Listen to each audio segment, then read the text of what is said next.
organizers of the event, for having me come up to speak tonight and tell my story. See, we're here today for suicide prevention, but for me, it's too late. Let me tell you a little story about a kid named Chopak. He was 17. He was my son. March 13th, 2014, he took his life.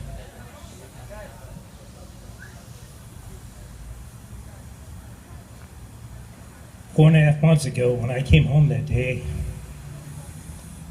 I knew something was wrong. When I walked in that door, I felt an air of ugliness.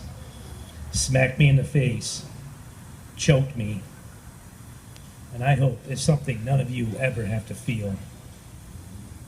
That's why I'm here today, to talk to you, tell you kids, it's not as bad as it seems. See, Cade was the kind of kid, if you ask anybody, the one thing they'll say they missed about him was the way they made him laugh. A kid could make you laugh. Whether it was with a snarky comment or one of his funny faces, he never liked to see a friend go with a sad face. Cade used to tell me, he said, "Dad, I was born way too late." He said, "I should have been born in the 60s, because that's the way he was. Tie-dye, music," which worked out for me because I could just pass my CDs down to him and have to pay no extra. One of his favorite groups was the Grateful Dead. Always tried to convince me to like the Grateful Dead.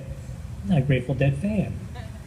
I used to tell him, I said, "Cade, I see the funny thing is you could put a Grateful Dead song on in the morning, I could go to work, 9 hours later come home, that same song will be playing."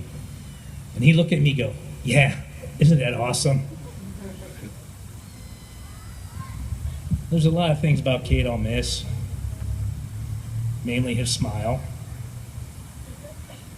One thing about Cade is he loved books, loved to read. His favorite book of all time is J.D. Salinger's Catcher in the Rye. He must have read that book 8, 9 times. I told him one time, I said, "Cade, it's about the 5th time he's reading it." I said, "You know the story hasn't changed, right?" He said, "Dad," he goes, "every time I read that, I learn something new. I gain a new perspective.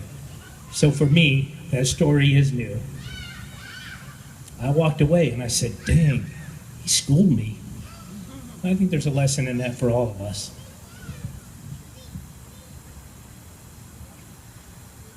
It's still raw for me to be up here. It's only 4.5 months. I want to thank you guys for listening to me. And I hope you kids take my message. No, it's not that bad. Cade made a permanent solution to a temporary problem. There's no coming back for him.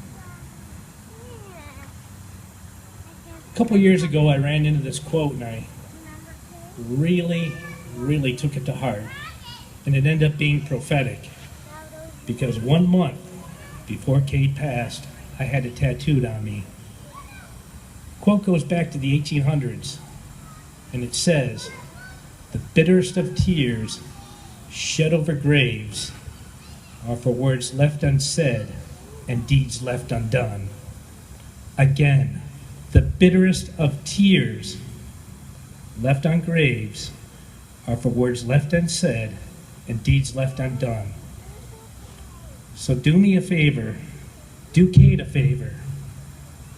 Go home tonight, take the people you love, and you let them know, and you don't let no deed go undone, so you don't have to shed those bitter tears over any grave. Thank you for your time.